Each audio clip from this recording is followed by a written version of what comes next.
안녕하세요. 오늘도 사연살롱을 찾아주셔서 감사합니다. 분당에 사는 30대 여성이에요. 아버지 눈을 뜨게 하려고 공양미 300석에 인당수에 뛰어든 심청이 얘기에 다들 아시죠? 요즘에도 그런 심청이가 있다면 믿으시겠어요? 얼마 전까지 전 현대판 심청이었어요. 그렇다고 부모를 위해 목숨을 희생한 건 아니고 아빠 사업을 위해 주요 거래처 오너가의 시집을 갔더랬죠. 결과적으로는 실패였어요. 지금은 그 집을 나와 연을 끊고 살 정도니까요. 애초에 그런 결혼은 하지 말았어야 했는데 그러지 못한 게 지금 와선 후회스럽기만 하네요. 그렇다고 부모님 탓을 하려고 이렇게 사연을 보내는 건 아니에요. 친정을 위한 결혼이었다고는 해도 남편이 마음에 들지 않았다면 결혼을 하지는 않았을 테니까요. 저희 아빠는 의료기기 회사를 하세요. 직원이라고 해봐야 5명이 고작인 작은 회사죠. 그런 영세업체다 보니 거래처 유지를 위해 사장인 아빠도 영업을 뛰어야 했어요. 의대에 가고 싶었지만 집안 사정 때문에 고등학교를 졸업하곤 바로 취업 전선에 뛰어들어야 했던 아빠는 제가 아빠의 꿈을 이루어주기를 바라셨어요. 접대를 마치고 술에 취해 돌아오는 날이면 아빠는 술 냄새를 폴폴 풍기며 저에게 그러셨어요. 우리 혜진이는 커서 꼭 의사가 되어야 한다. 그래서 아빠 한을 꼭 풀어줘야 해. 알았지? 정확히 한의 의미가 뭔지도 모르던 어린 아이였지만 축 처진 어깨로 어린 딸 앞에서 간절한 소망을 읊조리던 아빠의 모습에 가슴이 뭉클했어요. 그래서 어린 시절부터 제 꿈은 자의 반 타의 반 의사가 되는 거였죠. 그런데 의사가 그리 쉽게 될 수 있는 직업은 아니잖아요. 일단은 성적이 좋아야 의대에 갈 수 있고 의대에 가서도 살인적인 학습량과 실습을 버텨내야 하고 의사 국가시험에 합격한 뒤에도 마치 인간의 한계를 시험하는 듯한 정신적, 육체적 고통을 수반한 인턴 레지던트 과정을 온전히 거쳐야 하니까요. 그래서 저 역시 꿈을 이루기 위해 죽을 힘을 다해 덤볐어요. 남들보다 일찍 일어나 단어 하나라도 더 외우려고 노력했고 힘들게 의대에 들어가서도 소개팅이며 연애도 포기한 채 공부에 매진했어요. 정말 피똥까지 싸면서 말이죠. 드라마나 영화 속에선 하얀 가운을 입고 꽤 멋진 전문직처럼 소개되는 의사는 실상 고학력 3D 노동자나 다를 게 하나 없어요. 그뿐인가요? 의사가 되는 과정도 힘들지만 되고 난 후에는 매일 매 순간이 살얼음판을 걷는 생활이에요. 내 판단 하나에 환자의 생명과 인생이 달려있으니 왜 안 그렇겠어요. 거기다 돈은 또 얼마나 많이 드는데요. 자식을 의대에 보내려면 부모님은 정말 허리가 휘어질 정도라니까요. 사실 저도 몇 번이나 포기할까 고민을 했는지 몰라요. 그럼에도 포기하지 못했던 건 아빠의 간절한 소망이었기 때문이죠. 그러니 저를 의사로 만든 팔알은 아빠였다고 해도 무방해요. 아빠의 헌신적인 후원 덕에 의사가 된 저는 모교 대학병원에서 레지던트로 있었어요. 중고등학교 동창들은 이미 결혼을 해서 아이를 키우고 있었지만 당시 저는 그 흔한 연애도 제대로 할 수 없을 정도로 바쁜 나날을 보내고 있었죠. 연애를 할 시간이 있으면 푹신한 침대에서 다리 쭉 뻗고 자겠다고 할 정도로요. 그러던 어느 날이었어요. 아빠가 병원으로 찾아오셨더라고요. 서울에 일이 있어 잠깐 올라오신 김에 얼굴 좀 보러 왔다고 하시더군요. 오랜만에 본 아빠는 전보다 많이 마르고 안색이 안 좋아 보였어요. 아빠, 이참에 건강검진 좀 받아봐. 아빠 안색이 너무 안 좋아. 의사가족은 할인도 되니까 내가 우리 병원에 예약해 놓을게. 아니야, 아빠 건강해. 그보다 아빠는 우리 딸이 더 걱정인걸? 밥은 잘 챙겨 먹고 있는 거니? 어떻게 볼 때마다 살이 빠져있니? 오랜만에 아빠가 맛있는 거 좀 사줄까? 뭐 먹고 싶은 거 있어? 아빠, 미안한데 내가 또 들어가 봐야 해서 밥은 같이 못 먹을 것 같아. 밥은 먹은 걸로 할게. 그래. 혜진아, 바쁜데 아빠가 이런 부탁까지 해서 미안한데 너 말이야, 선보지 않을래? 너도 이제 나이도 찼고 시집 가야지. 꼭 결혼하라는 건 아니고 한번 만나보는 것도 나쁘지 않을 것 같아서 어떻게 안 될까? 그날 아빠는 평소와는 달라 보였어요. 아빠가 딸한테 선보라는 얘기 충분히 할 수 있죠. 그런데 아빠가 그 말을 너무 미안한 표정으로 하시는 거예요. 그때는 응급콜이 들어와서 나중에 다시 이야기하자고 하곤 서둘러 자리를 떴는데 하루 종일 아빠의 표정이 머리에서 떠나지 않더라고요. 그래서 아빠한테 전화를 했어요. 혹시 그 선자리에 내가 나가야 하는 이유가 있는 거냐고요. 그랬더니 아빠가 잠시 말을 잇지 못하더라고요. 그러더니 딸, 아빠가 괜히 걱정을 끼쳤나 보구나. 그냥 우리 딸 처녀 귀신 될까봐 걱정돼서 그랬던 거야. 그러니까 너무 신경 쓰지 마. 말은 그렇게 했지만 신경을 안 쓸 수는 없었어요. 그래서 엄마한테 전화를 했더니 그러더라고요. 사실 아빠 회사 거래처 원장님이 너를 자기 아들이랑 선 좀 보게 해달라고 부탁을 했던 모양이야. 큰 거래처라 거절도 못하고 네 아빠 며칠을 뜬 눈으로 보냈다. 혜진아, 그래서 말인데 그 선자리 나가면 안 되겠니? 가서 차 한잔 마시고 오는 건데 뭐가 어려워. 네 아빠 생각해서라도 네가 하루만 시간 좀 내라. 응?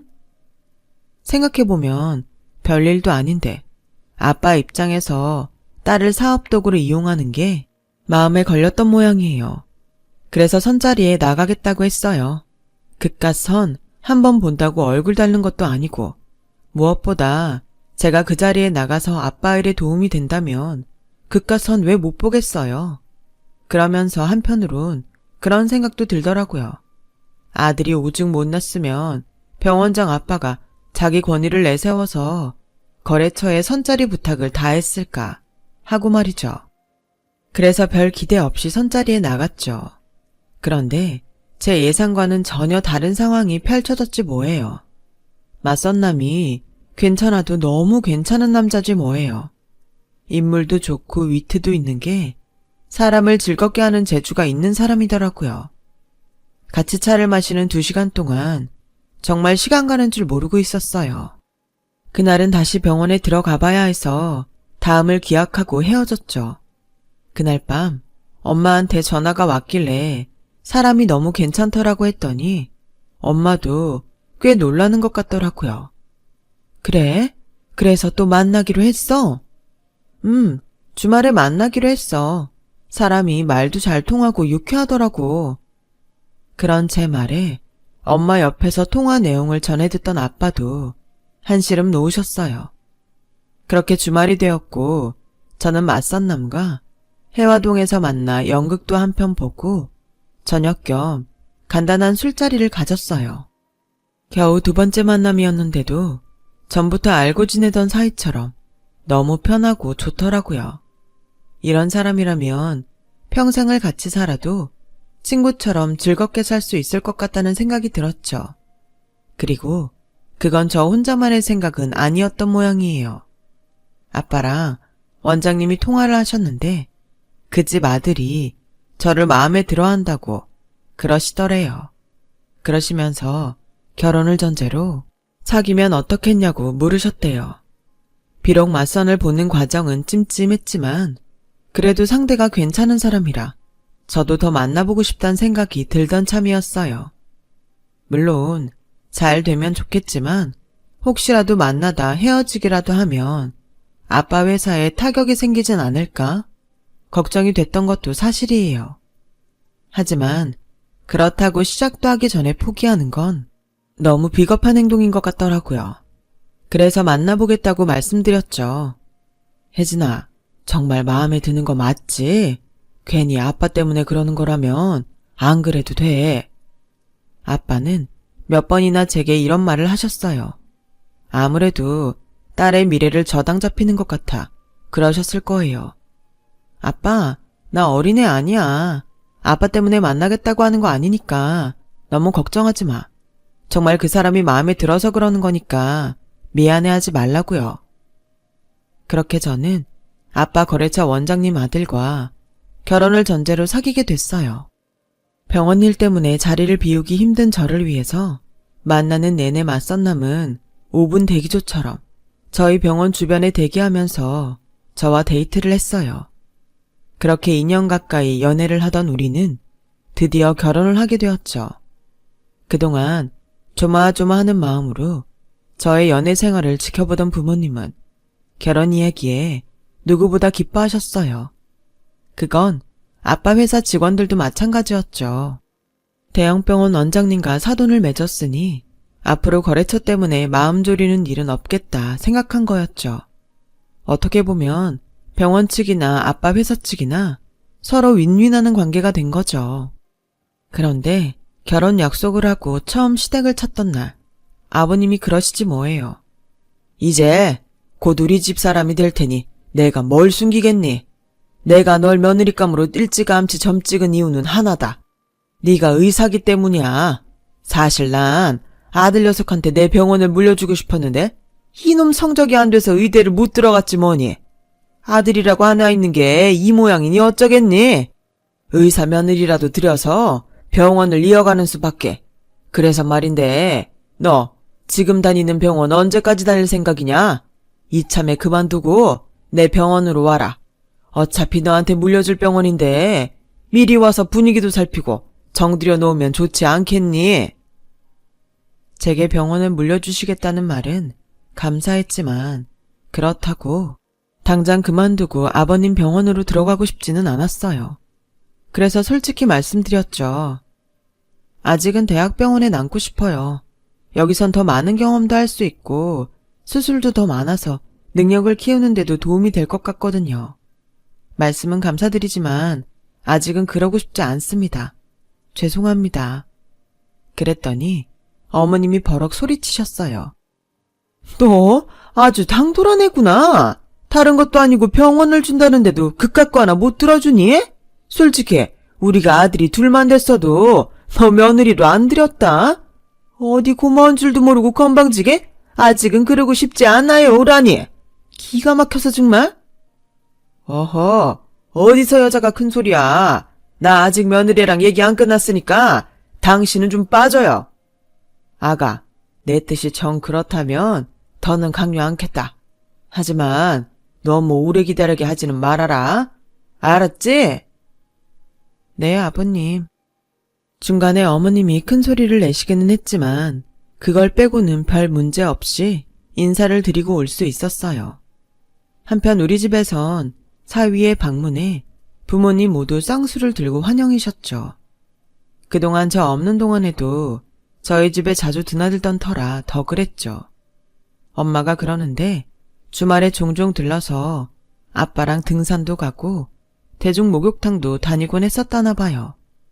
아들이 없어서 목욕탕에 혼자 다니던 아빠는 사위가 등도 밀어드리고 말벗도 해드리니까 그렇게 좋을 수가 없다고 하더군요. 엄마는 엄마대로 서글서글하고 부침성 있는 사위한테 흠뻑 빠져 계셨어요. 말끝마다 우리 사위 하시면서 말이죠. 우리 사위는 어쩜 그렇게 말도 예쁘게 하는지 엄마 마음에 꼭 든다니까. 딴 건 몰라도 너 결혼은 정말 잘하는 거야. 이런 남자 또 없다. 그렇게 좋으면 이참에 아빠 버리고 엄마가 데리고 살지 그래? 그럴 수만 있다면 당장 그러고 싶다. 처음엔 땡땡병원 원장 아들이라서 좀 껄끄러웠던 것도 사실인데 만나보니 사람이 진국이더라. 여자가 남편 하나 보고 시집가는 건데 이 정도 남자면 내 딸 걱정 안 해도 되겠다 싶더라고. 그러니 잘 살아. 누가 보면 내가 도살장에 끌려가는 손 줄 알겠네. 좋으면 좋은 거지 그 눈물은 또 뭐야. 나 누구보다 잘 살 테니까 내 걱정 그만하고 사세요. 그때까지만 해도 저는 별다른 걱정이 없었어요. 남편과 제 직장이 서울이라 당연히 분가를 해야 하니 시집살이 할 걱정도 없었고 시부모님이 살갑지는 않아도 저를 못살게 괴롭히는 분들도 아니었으니까요. 시간이 지나 서로 익숙해지길 기다릴 뿐이었죠. 그런데 결혼 생활이 그리 내 마음대로 흘러가지는 않더라고요. 결혼을 하고 처음 맞는 명절이었어요. 병원 일이 바빠서 명절 당일 아침에야 시댁에 들리게 됐는데 그게 어머님 신기를 불편하게 했던 모양이에요.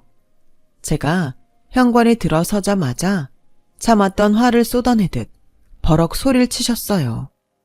니네 병원엔 의사가 너뿐이라더냐? 시집와서 처음 맞는 명절인데 어쩜 시애미한테 일을 시켜? 네가 얼마나 잘난 의사인지는 몰라도 나한텐 그저 며느리다. 며느리 본분이 뭐냐? 남편 건사하고 시부모 잘 모시는 거 아니니? 그런데 지금이 몇 시냐? 어떻게 된 게 시집 온 지 2달도 안 된 며느리가 시애미한테 조상 차례상을 차리게 해? 병원 핑계 댈 거 없다. 그러게 진작 너보고 그러지 않든 대학병원 그만두고 우리 병원 와 일하라고. 그랬으면 이런 일 없잖니. 어른 말을 동네 똥개 짖는 걸로 하니? 이거야 원? 이 나이에 내가 며느리 시집살이하게 생겼으니? 그때 알았어요. 어머님이 왜 그렇게 저보고 아버님 병원에서 일하라고 하셨는지를요. 어머님은 그저 저를 가까이 두고 부려먹고 싶었던 거였어요. 차례도 지내기 전에 어머님이 소리를 지르시자 이번에도 아버님이 한 소리 하셨어요. 조상들 모셔놓고 어디서 큰 소리야? 병원 일 하다 보면 그럴 수도 있지. 그깟 차례상 하나 차렸다고 며느리를 쥐잡듯 잡아? 솔직히 전이랑 나물 당신이 한 것도 아니잖아. 괜히 명절 아침부터 큰 소리 내지 말고 어서 차례부터 지내자고. 아버님은 무뚝뚝하신 분이지만 결정적인 순간엔 제 편이 돼주셨어요. 이후로도 어머님은 사사한 것까지 트집을 잡아가며 저를 추궁하셨고 그럴 때마다 아버님과 남편이 번갈아가며 저희 바람막이가 돼주었어요. 그래서 아버님께는 늘 마음속으로 고맙게 생각하고 있었죠. 아버님의 본 모습을 보기 전까지는요. 결혼하고 2년이 넘었을 무렵 모처럼 휴가를 받아 남편과 친정에 갔어요. 그동안 부모님 생신 때도 제대로 못 찾아뵙고 명절에도 얼굴만 잠깐 비추고 와서 미안하던 참이었거든요. 토요일 오전이라서 아빠도 집에 계실 줄 알았는데 골프를 치러 가시고 안 계시더라고요. 아빠가 골프를 쳐? 언제부터? 한 2년 됐을까? 근데 골프가 그렇게 힘든 운동이니? 보기엔 설렁설렁 걸어다니면서 하는 운동이라 별로 힘들지 않을 것 같았는데 네 아빠를 보니 그런 것도 아닌 것 같더라. 골프만 치고 왔다 하면 며칠을 끙끙대고 앓는다니까. 아무리 그만두려고 해도 도통 말도 안 듣고 미치겠다. 차라리 잘됐다. 네가 아빠한테 얘기 좀 해봐. 골프 치다 사람 잡겠어. 사장이긴 해도 영어까지 뛰며 일하는 아빠가 운동을 시작했다니 다행이긴 했지만 엄마 얘기를 들어봐선 도움은커녕 오히려 독이 된 것 같았어요. 그래서 남편과 함께 아빠가 가셨다는 골프장으로 가봤어요. 아빠의 상태를 보고 병원에 모시고 갈지 말지를 결정하려고요. 그런데 골프 주차장에서 못 볼 꼴을 봤지 뭐예요. 아빠가 그 무거운 골프백을 3개나 둘러매고는 낑낑거리며 걸어오더라고요. 그런데 그 뒤로 어머님과 아버님이 히히덕거리며 오고 있지 뭐예요. 두 손 가볍게 말이죠. 저희 아빠가 시부모님 골프백을 혼자 들고 왔던 거예요. 그런데 그 다음이 압권이었어요. 이봐, 사돈, 땡땡사에서 새로 나온 골프클럽 풀세트가 있는데 이참에 그걸로 좀 바꿔줘. 다음 주 주말에 의대 동기들이랑 시합이 있으니까 그때 가져갈 수 있게 맞춰서 병원으로 가지고 오라고. 운동은 뭐니뭐니 해도 장비빨 아닌가. 어머, 그럼 나도 좀 바꿔줘요. 안 그래도 내 건 너무 낡아서 들고 다니기 창피했는데 잘 됐네. 기왕 사는 거 골프백도 하나 부탁해요. 사돈이랑 같이 골프 치니까 너무 좋다.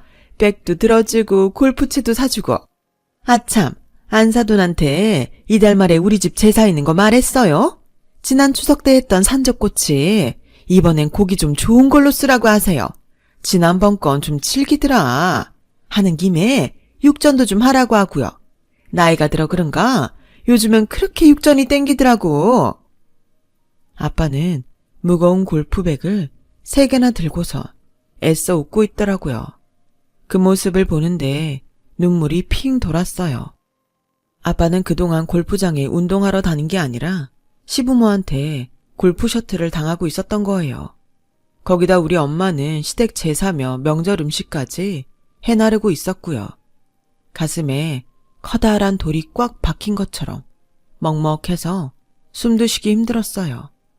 그래서 헉 하고 숨을 몰아쉬는데 참았던 눈물이 쏟아져 내리더군요. 그대로 바닥에 주저앉아 오열을 하는데 그 모습을 아빠가 보신 거예요. 아빠는 들고 있던 골프 가방을 바닥에 뚝 떨어뜨리셨죠. 그랬더니 아버님이 득달같이 달려들어 저희 아빠를 밀치곤 재빨리 골프백을 집어들더군요. 미쳤어? 이게 얼마짜린데 떨어뜨려? 뒤이어 시어머니도 카랑카랑한 목소리로 빽 질렀어요.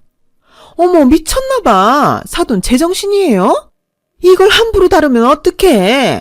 하여간 무식하면 힘이라도 세든가 뭐 하나 잘하는 게 없어. 어쩜 딸이나 애비나 마음에 드는 구석이 없어. 아우 짜증나. 그때였죠. 저와 함께 상황을 지켜본 남편이 소리쳤어요. 지금 뭐들 하시는 겁니까? 지금껏 장인어른한테 이런 식으로 행동해 오셨어요? 말씀해 보세요. 어떻게 사돈끼리 이럴 수가 있어요? 어떻게 사람을 이렇게 부릴 수가 있냐고요? 창피하지도 않으세요? 어머머, 얘 지금 누구 편을 들어? 정신 차려. 장인이 네 부모니? 어떻게 엄마 아빠 앞에서 장인 편을 들 수가 있니? 네 처가 그렇게 하라디? 마누라가 예쁘면 처갓집 말뚝에도 저런다더니 네가 그 짝이구나. 여보, 당신이 뭐라고 좀 해봐요. 이놈의 자식이 어디 부모 앞에서 큰 소리야. 네 눈에는 장인만 보이고 애미애비는 안 보이냐? 그리고 우리가 뭘 그렇게 잘못했다고 그러냐? 네 장인은 나한테 사돈이기도 하지만 내 병원이 먹여 살리는 회사 사장이기도 해. 고객 접대하는데 이 정도는 기본이지? 뭐가 문제라고 따져?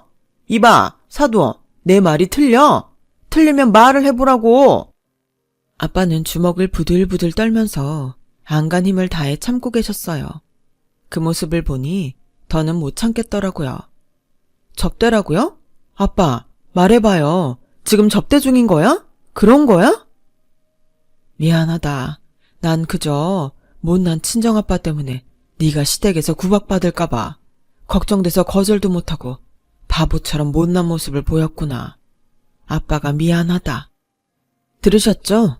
저희 아빠는 사돈으로서 당신들의 만행을 참았던 건데 두 분은 접대를 받았다고 하시니 답 나왔네요. 두 분 수백만 원짜리 골프클럽에 빼까지 접대를 요구하신 거 맞죠? 어머, 얘는 방금 시아버지가 한 말 못 들었니? 왜 똑같은 걸 물어? 어머님은 접대로 저희 엄마가 만든 명절 음식에 제사 음식까지 받았고요. 확실하죠? 어머님이 콧방귀를 끼며 말했어요. 그래, 접대로 받았다. 왜? 그럼 두 분은 범법행위를 하신 거네요. 김영란법을 어긴 셈이라고요. 거기다 인신공격까지 했으니 이것도 그냥 넘길 수만은 없겠네요. 저 당장 경찰에 신고하겠어요. 그동안 당신들이 우리 아빠한테 뜯어간 거, 우리 엄마 노동력 착취한 거, 인간 같지 않은 행동을 하고도 창피한 줄 모르고 뻔뻔하게 막말한 거 법정에서 다 돌려받을 거라고요. 인간의 모습을 하고 있다고 해서 다 인간인 건 아니에요. 어떻게 행동을 하느냐로 판가름되는 거니까. 너 지금 시부모 앞에서 그게 할 소리냐? 네가 그따위로 나오면 내가 너한테 병원 물려줄 것 같아? 어림도 없어. 그깟 병원 누가 봤는데요? 아버님이 하도 의료사고 내놔서 병원 평판 안 좋으니까 제 명을 빌려다가 이름 바꿔 달려고 하는 거 누가 모를까 봐요? 이 바닥 넓은 것 같아도 한 다리 건너면 다 친구고 동기고 사돈의 팔촌인 거 몰라요? 그쪽 병원 평판 더러운 거 결혼하기 전부터 알고 있었어요. 병원 문 닫는 거 오늘 내일 한다는 것도 진작부터 알고 있었다고요. 하긴 인성이 바닥인데 실력은 어련할까. 안 봐도 비디오지. 그러니까 내가 원치 않는 병원 가지고 준다 어쩐다 공수표 날리지 말고 법정에 설 생각이나 하라고요. 더러운 시궁창도 못한 인간들아. 그 길로 저는 아빠를 모시고 친정으로 왔어요. 그리고 그동안 저희 부모님이 시부모한테 당한 것들을 하나도 빠짐없이 녹취의 변호사를 찾아갔어요. 덕분에 시아버지는 의료사고 소송과 더불어 저희가 건 소송까지 아주 눈코 뜰 새 없이 바빠졌죠. 그동안 납품업체에 얼마나 악독한 짓을 해왔는지 저희 아빠가 땡땡 병원을 상대로 소송을 걸었다는 소문을 듣고 여러 업체에서 소송에 동참하겠다고 연락이 왔지 뭐예요. 결국 시아버지 병원은 엄청난 소송과 병원 경영 악화로 병원 문을 닫게 되었고 엄청난 액수의 위자료를 물게 되었어요.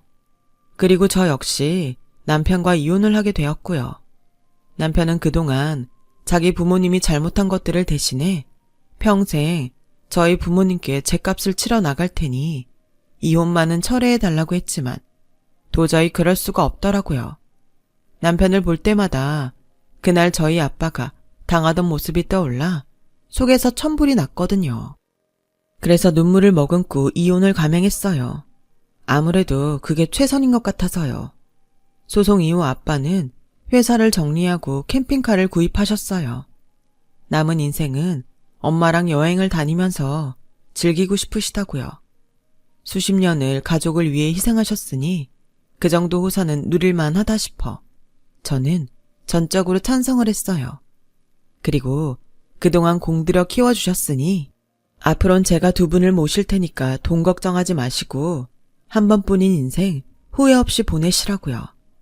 오래전 심청이는 부모를 위해 목숨을 바쳤지만 저는 월급을 바치려고요. 그래 봐야 제가 부모님께 받은 것에 비하면 세 발의 피일 테지만요. 제 긴 사연을 들어주셔서 감사합니다. 모두 건강하세요.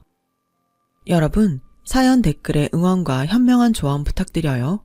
좋아요와 구독은 저에게 큰 힘이 됩니다. 오늘도 좋은 일 가득하세요.